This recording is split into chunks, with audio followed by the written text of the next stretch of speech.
මගේ හදවතින්ම හාමුදුරුවන්ට ආශිර්වාද කරනවා මං කියන බණ පදයක් ගන්න. හන්තාන වගේ තව තැන් 100ක් මේකේ හැදෙන්න ඕන ලංකාවේ. කෝටි ගාණක් තරුණ තරුණියන්ගේ අනාගතයේ අභියෝග ජය ගන්න පුළුවන් පෞරුෂත්වයකින් හෙබි.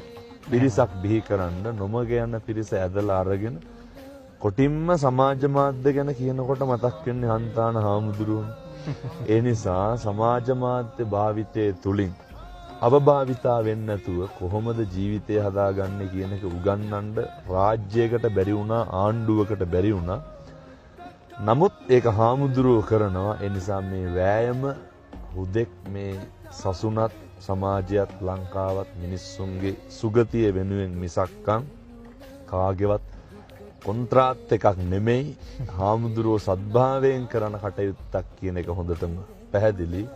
හදවතින්ම ප්‍රාර්ථනා කරනවා හාමුදුරුවනේ කැස්සක්වත් හැදෙන්න නම් එපා ඔය යන ගමනට.